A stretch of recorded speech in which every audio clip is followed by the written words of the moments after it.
नमस्कार, मैं सुनैना कश्यप और आप देख रही हैं खबर हाट हिमाचल। हिमाचल प्रदेश की राजधानी शिमला दशकों से यही वो शहर रहा है जहां सत्ता का केंद्र भी रहा और प्रशासन का भी। लेकिन अब तस्वीर धीरे धीरे बदलती दिखाई दे रही है। पहले कई सरकारी कार्यालयों का बंटवारा हुआ और अब कुछ दफ्तर शिमला से बाहर दूसरे जिलों में भेजे जा रहे हैं। ताजा फैसला है कि हिमाचल प्रदेश पिछड़ा वर्ग आयोग का मुख्यालय अब धर्मशाला स्थानांतरित कर दिया गया है। तो क्या अब हिमाचल की प्रशासनिक व्यवस्था को नए सिरे से तैयार किया जा रहा है?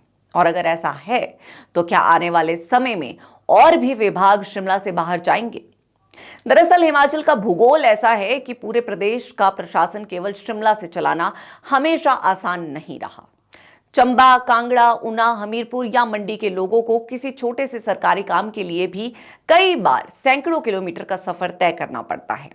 ऐसे में अगर कोई ऐसा विभाग जिसका काम मुख्य रूप से निचले हिमाचल से जुड़ा है, उसे धर्मशाला या किसी अन्य जिले में भेजा जाता है तो पहली नजर में यह फैसला व्यवहारिक लगता है। सरकार भी यही तर्क देती है कि प्रशासन को जनता के करीब लाना जरूरी है। लेकिन यह मामला सिर्फ एक आयोग तक सीमित लगता नहीं। असली बहस यह है कि क्या हर सरकारी विभाग का मुख्यालय राजधानी में ही होना चाहिए?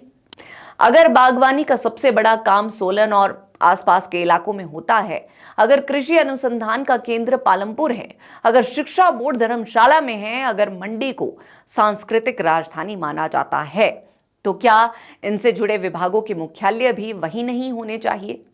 आखिर किसी विभाग का उद्देश्य जनता तक बेहतर सेवाएं पहुंचाना है या सिर्फ राजधानी में मौजूद रहना?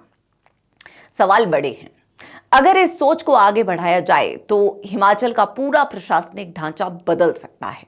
बागवानी विभाग का मुख्यालय सोलन में हो या आसपास के किसी क्षेत्र में, कृषि विभाग पालमपुर में, कला, भाषा एवं संस्कृति विभाग मंडी में और बिजली विभाग सुंदरनगर में। इससे न केवल विभाग अपने काम से जुड़े क्षेत्रों के करीब होंगे, बल्कि फैसले लेने की प्रक्रिया भी ज्यादा प्रभावी हो सकती है। विशेषज्ञ संस्थानों, विश्वविद्यालयों और विभागों के बीच तालमेल बढ़ेगा और विकास भी ज्यादा योजनाबद्ध तरीके से हो सकेगा।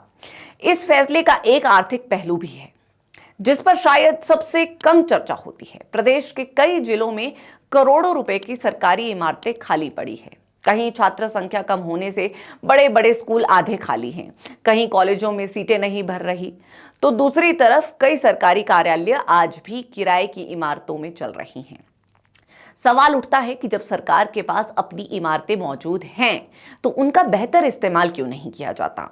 अगर खाली सरकारी भवनों में कार्यालय स्थानांतरित किए जाएं तो करोड़ों रुपए का किराया बचाया जा सकता है और यही पैसा विकास कार्यों में लगाया भी जा सकता है। धर्मशाला का एक उदाहरण अक्सर दिया जाता है, जहां करीब 70 कनाल में फैले एक सरकारी स्कूल में महज 51 छात्र पढ़ रहे हैं।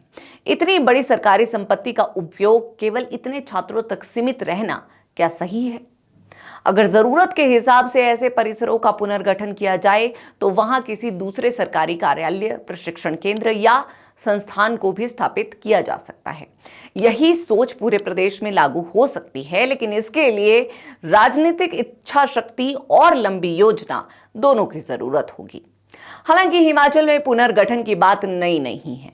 इससे पहले भी कई बार स्कूलों के रैशनलाइजेशन, कॉलेजों में विषय कम करने या विभागों के पुनर्गठन के फैसले लिए गए, लेकिन हर बार राजनीतिक विरोध इतना ज्यादा हुआ कि सरकारों को पीछे हटना पड़ा। किसी कॉलेज से विज्ञान या कॉमर्स की पढ़ाई हटाने का फैसला हो या किसी कार्यालय को दूसरे जिले में भेजने का, हर मुद्दा क्षेत्रीय राजनीति का विषय बन गया। ऐसे माहौल में प्रशासनिक सुधार करना आसान भी नहीं होता। यही वजह है कि हर बार सवाल उठता है कि क्या सरकार वास्तव में प्रशासनिक सुधार कर रही है या फिर राजनीतिक संतुलन बनाने की कोशिश।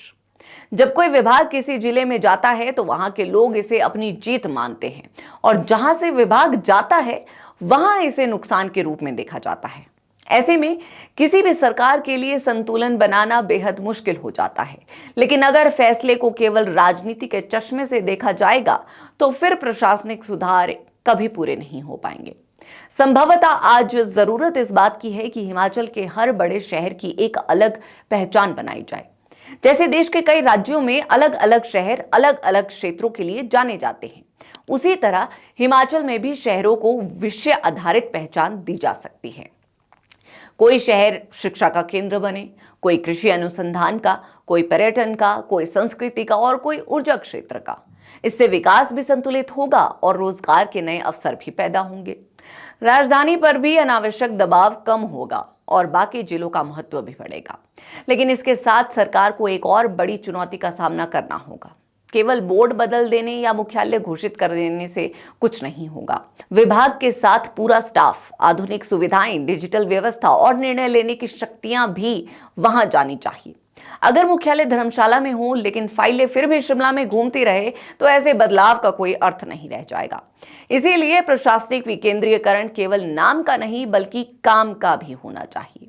आने वाले समय में यह देखना दिलचस्प होगा कि क्या पिछड़ा वर्ग आयोग के बाद और भी विभाग शिमला से बाहर जाएंगे। अगर ऐसा होता है तो ये हिमाचल के प्रशासनिक इतिहास का बड़ा बदलाव माना जाएगा।